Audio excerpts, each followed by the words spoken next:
Bonjour, je m'appelle Annie Boivin, je suis copropriétaire de la Néo-Ferme de la Turlutte, une ferme en production maraîchère certifiée biologique par Québec Vrai, avec Luc Castonguay, qui est mon amoureux. Et on a aussi deux investisseurs en richesse humaine qui s'appellent Robin et Simone Castonguay, qui ont, en fait, c'est nos deux enfants.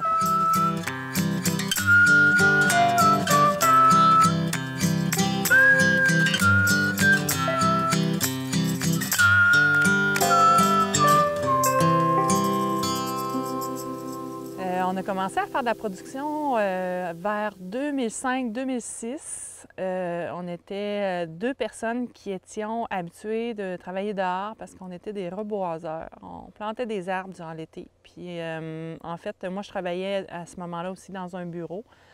Je passais mes journées à l'ordinateur, puis je trouvais ça un peu difficile à gérer l'inactivité physique. Donc, Luc terminait sa carrière de planteur à cause de blessures, puis on s'est mis à produire des paniers, des légumes pour faire des paniers de légumes hebdomadaires sous la forme de l'agriculture soutenue par la communauté. Puis ça fait maintenant 10 ans. On s'est rencontrés, puis on avait identifié la motte comme étant un point assez central dans la région qui était d'une part égale, proche de Amos, Val-d'Or, puis Rouen. On ne savait pas trop quelle proportion au début, vu qu'il n'y avait pas beaucoup de monde qui faisait ça, on ne savait pas trop quelle proportion de population on allait avoir besoin pour combler les places disponibles. Puis en même temps, c'est assez stratégique dans la région. J'ai toujours un intérêt très particulier pour la région, puis encore plus depuis que j'ai les deux mains dedans.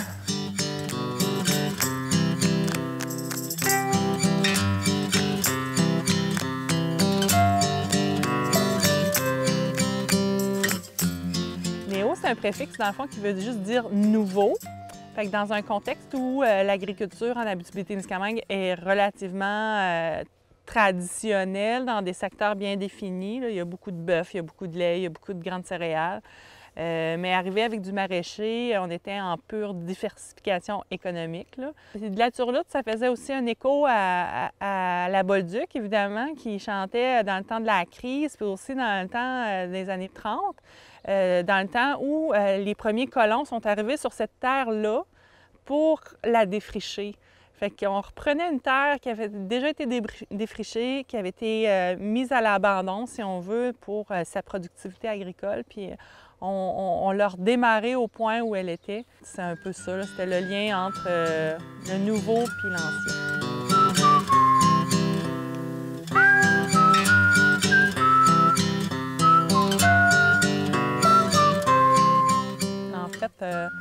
Durant l'été, on fait 10 livraisons de paniers de légumes, à peu près 130 familles cette année, composées de 8 à 10 légumes par semaine, selon ce que la nature a bien voulu donner. C'est souvent des légumes qui poussent bien en milieu nordique, donc il faut apprendre à manger les crucifères, il faut apprendre à manger tout ce qui est dans la famille des choux. Mais on a de tout aussi. Une serre, on a des tomates, des concombres, on fait des légumes racines aussi.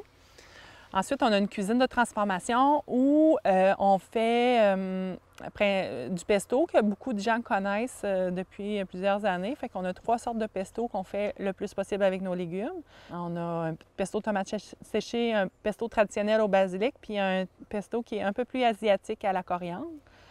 Et on fait aussi du prêt-à-manger congelé là, pour l'instant pour à peu près une trentaine de familles. Dans le fond, ça nous faisait vraiment mal au cœur de mettre la charrue dans plein de beaux légumes à la fin de l'année, puis de voir que ça allait s'enfouir dans le sol. Il donnait ce qu'il avait à donner pour notre terre, mais en même temps, on se disait hey, on pourrait nourrir tellement de personnes avec ça. Fait qu'on s'est mis à faire du prêt-à-manger congelé pour les familles. C'est une nourriture qui est différente, mais qui met vraiment en valeur les légumes. Pas trop salé, pas trop sucré, puis le plus possible avec nos légumes, avec des produits du Québec. Donc, on essaie de faire des plats de qualité.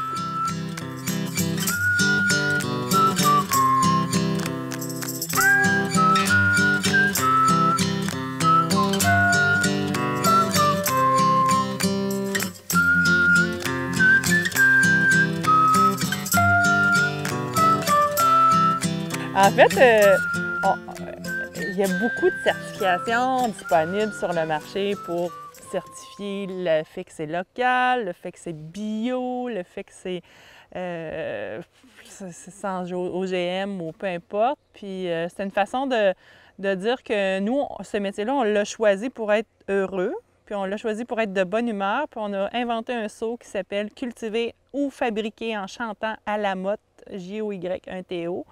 Dans le fond, ça fait écho à la turlupe, à la bolduc, dans le fond, qui, par leur chant, donnaient de l'espoir puis de la vigueur à des gens qui travaillaient très fort.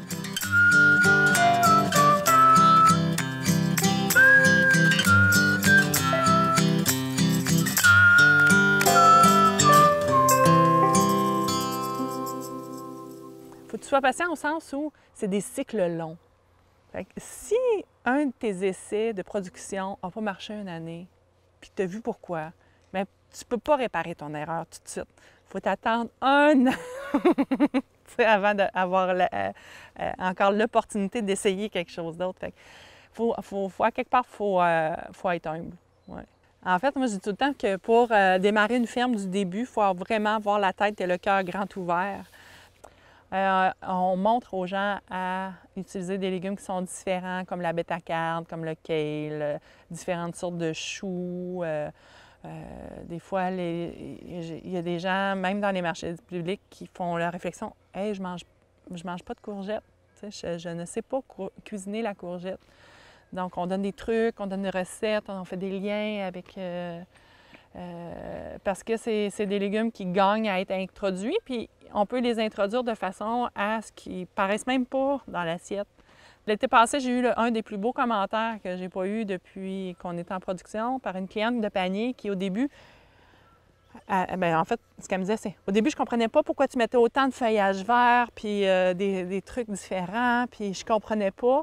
Puis après 6 ans, elle me dit « Bien, maintenant, je considère que tu m'en mets pas assez. » Fait que là, j'ai fait « Ah, wow! » Exactement ce que je veux trouver, là, ou ce que je veux créer, c'est ça. C'est une petite satisfaction, grande satisfaction dans un petit moment, mais c'est ça qu'on essaie de faire. Bien, nous, on veut vendre des choses qui vont vraiment profondément changer la vie physique et psychique de la personne, au sens où si elle décide de faire affaire avec nous, c'est parce qu'elle décide de prendre soin d'elle. Fait qu'on est là en soutien. Puis on veut toujours offrir quelque chose de s'adapter à cette personne-là. Comment je peux vous être utile?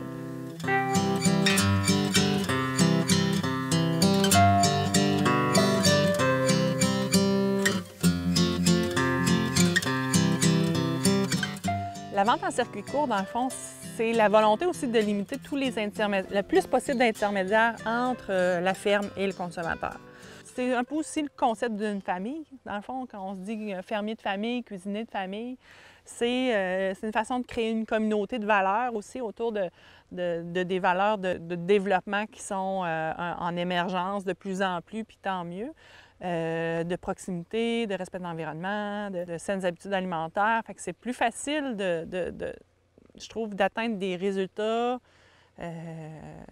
positifs quand tu vois les impacts tout de suite auprès des gens qui deviennent finalement des amis souvent.